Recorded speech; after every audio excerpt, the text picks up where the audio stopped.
parler de quelques références spirituelles, donc dans la Bible. Genèse 1. Au commencement, Dieu créa les cieux et la terre. La terre était informe et vide. C'est très important. C'est-à-dire que la terre n'avait pas de forme à la base. On va voir pourquoi. Il y avait des ténèbres à la surface de l'abîme et l'Esprit de Dieu se mouvait au-dessus des eaux. Alors, l'Esprit de Dieu, la conscience, on va dire, une conscience dissociée, se mouvait au-dessus des eaux.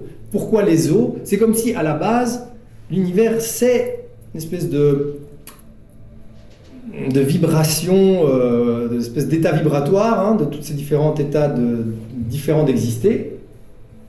Dieu dit que la lumière soit, et la lumière fut. Donc c'est comme si cette conscience dissociée regardait ces vibrations, ces différentes intensités d'exister qui étaient là, que la conscience avait créées en interagissant avec elle-même, qu'elle avait pris ça, qu'elle avait enroulé autour d'elle, qu'elle avait dit, voilà, et la lumière fut. Okay, c'est comme ça que moi j'interprète ce passage-là de la Bible, en fonction de tout ce que j'ai vu dans ce cours, et à travers la lentille, la prisme de ma vision du monde. Okay, Bible, donc ça c'est de nouveau dans la Bible, Jean, premier verset, au commencement était le Verbe, et le Verbe était tout près de Dieu, et le Verbe était Dieu. Alors ici, le Verbe, c'est la traduction en français, en anglais c'est the word, donc plutôt la parole on pourrait dire même, ou le mot.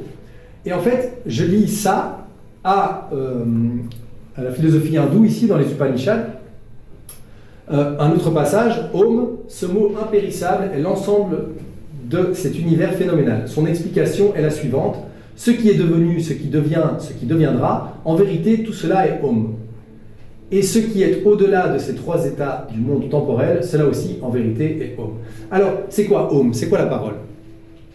C'est cette vibration primordiale, si vous voulez. C'est la conscience qui entre spontanément dans un état vibratoire, qui est en fait une différente intensité d'exister, en interagissant avec elle-même. Ok? Et qui sera là tout le temps, effectivement. C'est-à-dire que vous ne pouvez pas vous débarrasser de ce Om. Donc, ce que je suis en train de vous expliquer dans ce cours, en fait, je suis en train de répéter quelque chose qui a été dit dans plein de différents courants philosophiques. Simplement, je l'explique différemment parce que maintenant, on a peut-être d'autres mots pour l'expliquer. Okay, mais en fait, fondamentalement, c'est la même chose. Donc, dans les religions hindoues, à la base, il y a le son, c'est la base de tout.